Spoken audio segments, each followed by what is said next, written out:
A cidade representa o triunfo sobre a natureza. Será?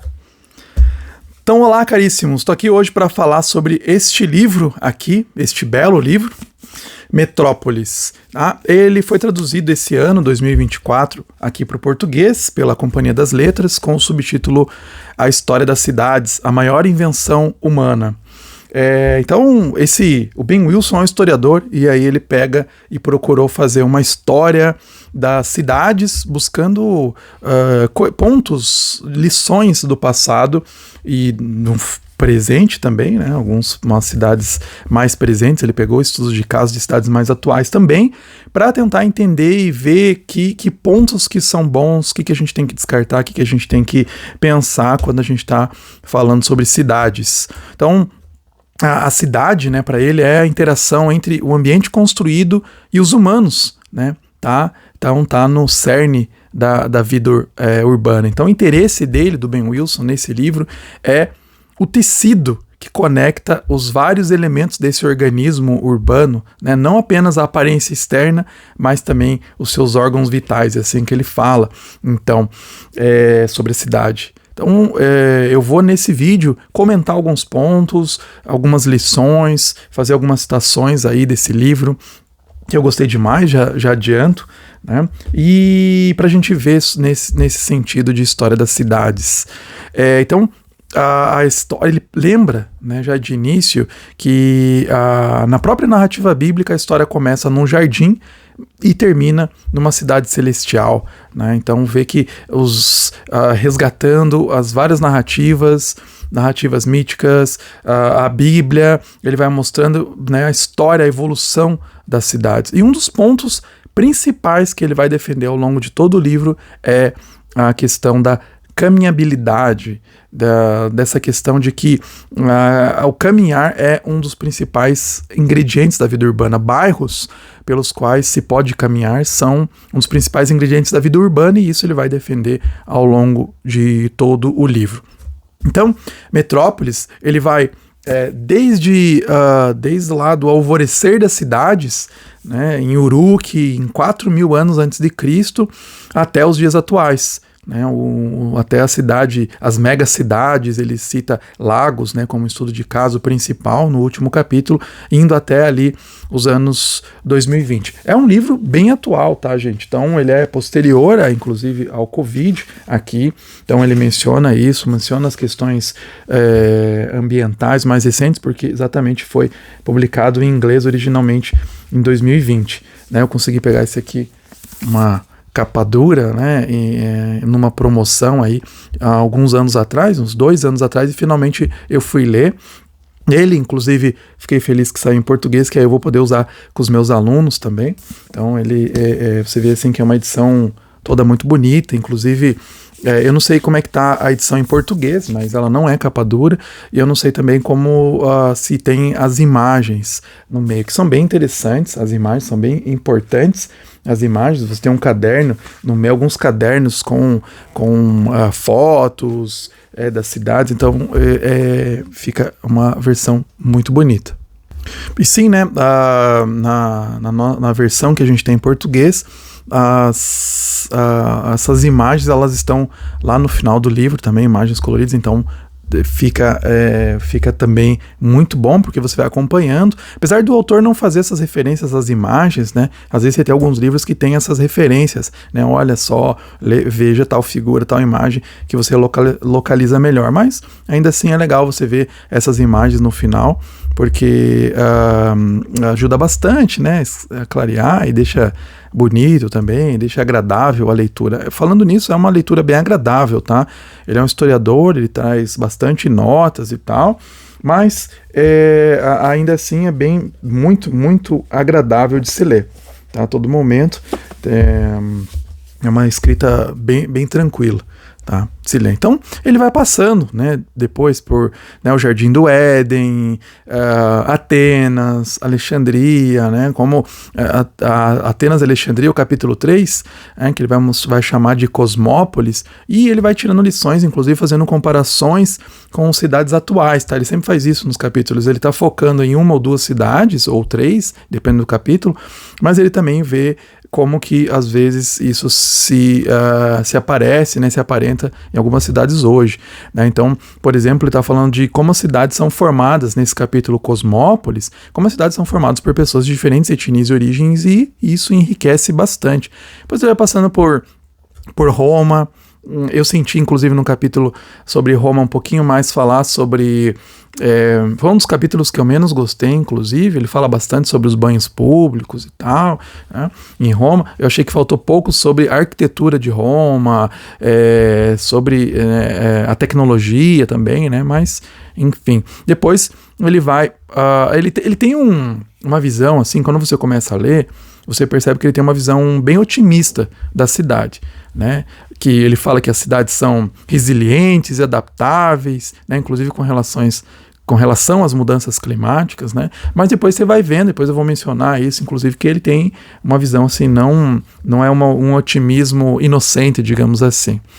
Um dos capítulos que eu achei muito interessante é o capítulo sobre Bagdá, ali já, então, uma cidade muçulmana, né, no capítulo 5, Gastrópolis, e ele mostra a importância dessa cidade para o mundo muçulmano e também acabou influenciando a Europa, né? Ali ele vai mostrar como a tecnologia do papel, as casas do saber, o Al-Khwarizmi, né, que foi o fundador da álgebra moderna, né? A gente tem o termo algoritmos e algoritmo por causa desse cidadão, desse intelectual muçulmano, né? Então foi uma cidade bastante importante dentro do mundo muçulmano, Bagdá. Sobre Londres, que eu gosto muito, né? Eu gosto da cidade de Londres, né? Então eu me identifiquei bastante assim ao ler o livro, ao ler esse capítulo específico, que é o capítulo 8, onde ele fala sobre a metrópole sociável. Então a grande lição de Londres que a gente pode tirar é da sociabilidade, né? O capítulo já começa assim: a cafeína corre nas veias da cidade moderna. Basta dar uma volta por nossas cidades para testar a influência do cafezinho. Porque ele fala que os cafés eles são o símbolo mais poderoso do espaço urbano, público e privado atual, né, que é aberto a todos os visitantes, mas ao mesmo tempo tem esse caráter individual que ajuda a construir uma comunidade. Então o café, ele traça, né, brevemente a longa história do café, né, que surgiu lá na Etiópia, né, onde foi cultivado pela primeira vez, depois os comerciantes vão levando para vários lugares, se espalhando, né, para Constantinopla, ali em 1550, até que um inglês, né, chega lá e fica, quando ele visita, né, Esmirna, ele fica assim impressionado porque que eles não têm isso na Inglaterra.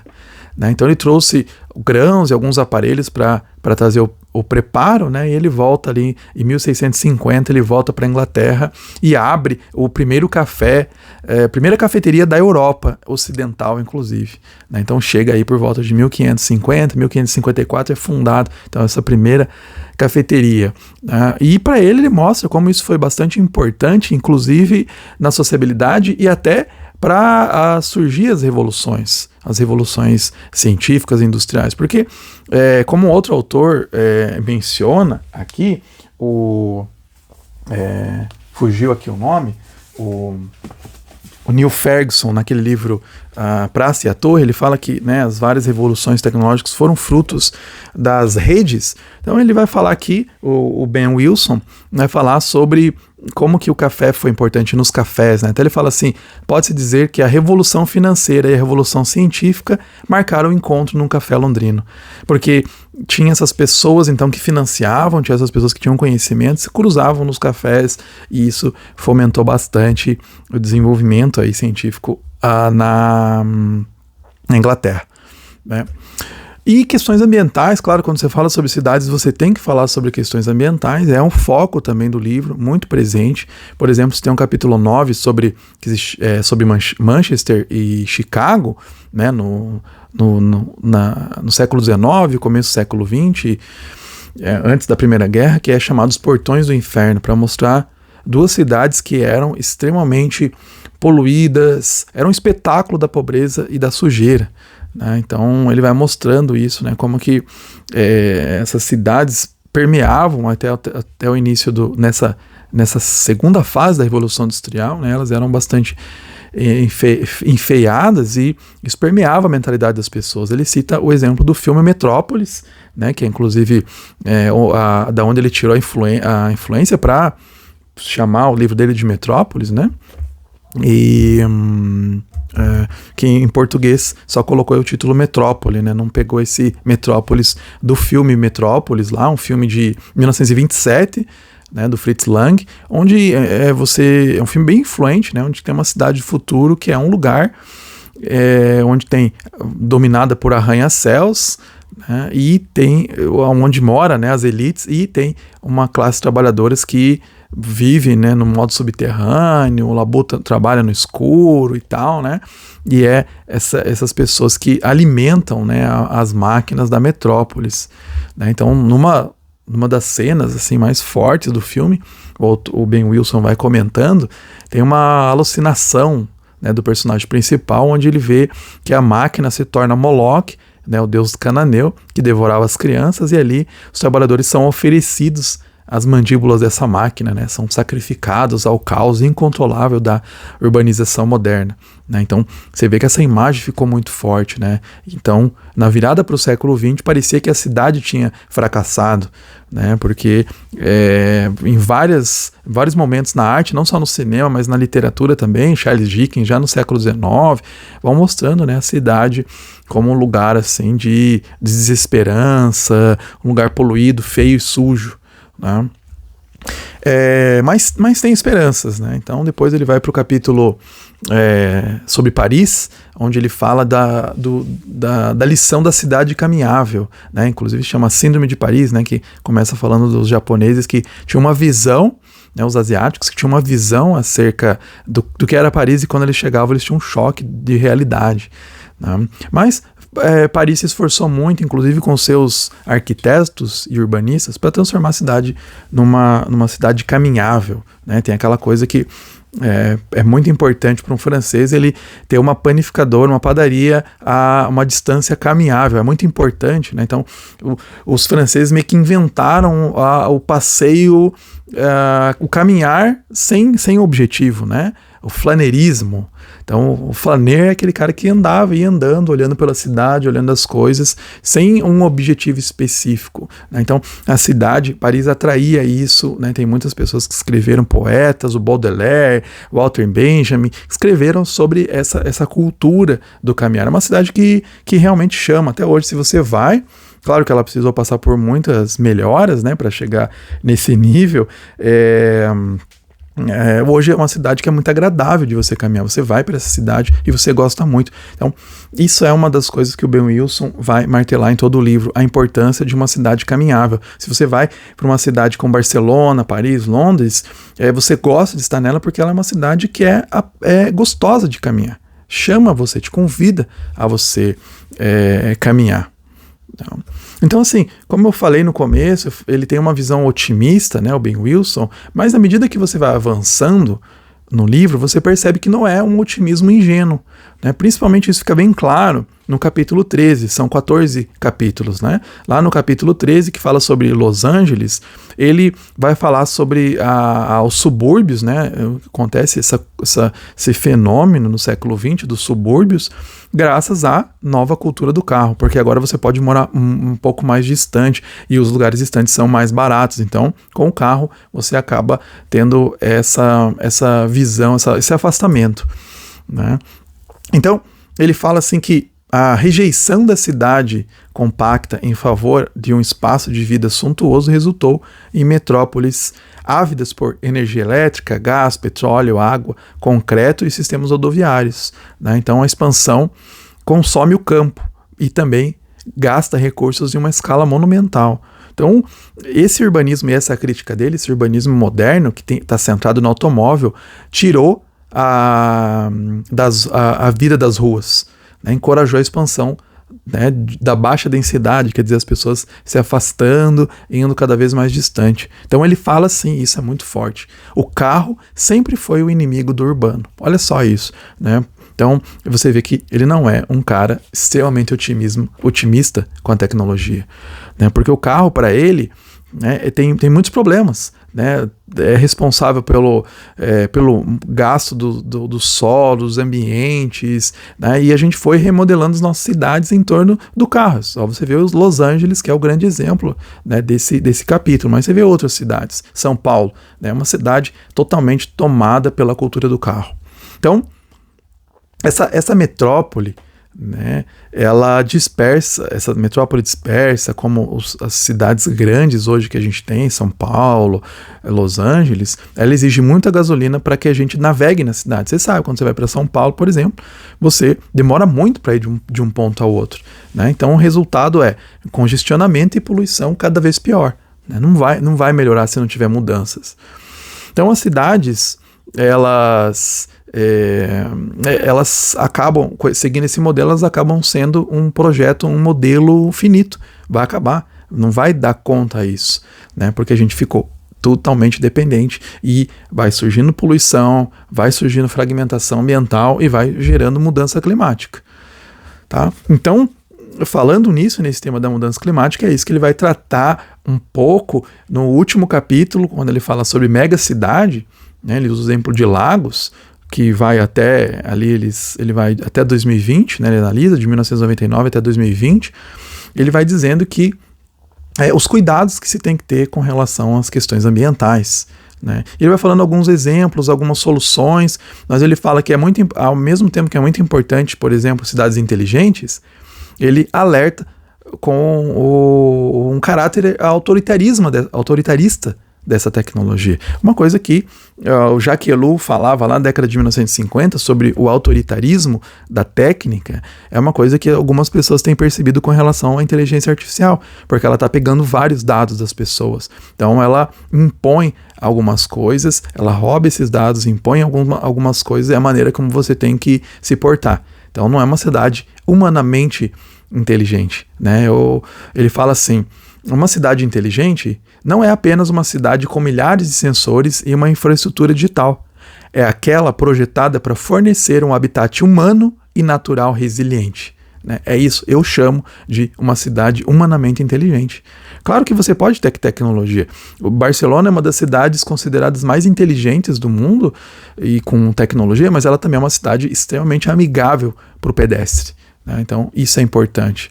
Então, uma solução que ele fala, assim, né, pro final, é que uma solução para a presente crise ecológica é trazer a natureza de volta para a cidade. Ele cita vários exemplos disso, né, de como você vai trazendo, vai formando, vai criando corredores urbanos, corredores arborizados, né? Então ele vai falando como que isso é importante, né, a natureza de volta para a cidade. Então ele cita vários exemplos ali, inclusive cidades no Brasil que fizeram isso, né? Então as cidades precisam ser mais verdes, né? E também tem que ser combatido esse desenvolvimento do carro, né? Esse desenvolvimento, as cidades se desenvolverem em função do carro, né? Tem que ser combatido isso, porque senão, né, a gente vai vendo que não vai ter limites isso, né? Então ele vai mostrando assim que cidades, inclusive com dados, tá? Cidades menores e compactas, ordenadas em torno de pessoas e não de carros, são cidades melhores para os seres humanos e melhores para o meio ambiente, comprovadamente. Então ele fala assim, quanto mais perto você mora do centro da cidade, menos obeso você se sente mais feliz, né? As pessoas que moram em casas e em bairros por onde é fácil de caminhar e sociabilizar, têm uma saúde física e mental muito melhor do que as pessoas que moram em lugares assim, né, mais subúrbios, mais distantes e tal, ou em grandes cidades, né, atulhadas. Então, o carro é um grande inimigo para ele, né? Então, ele termina assim, a nossa sobrevivência como espécie depende do próximo capítulo da nossa Odisseia Urbana, né? Então, essa história não se passará em reluzentes cidades globais, segundo ele. Não será traçada por tecnocratas de cima para baixo, né, divisando respostas digitais para os nossos problemas, ou por planejadores urbanos oficiais.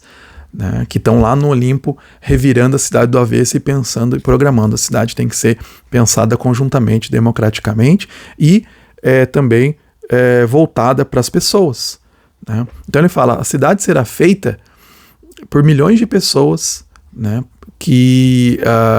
pessoas que vão construindo a cidade, que mantêm elas funcionando, né, e que vão moldando essa cidade voltadas então para uma vida mais sustentável, né, para uma vida mais voltada humanamente, né, voltada para os seres humanos, caminhável,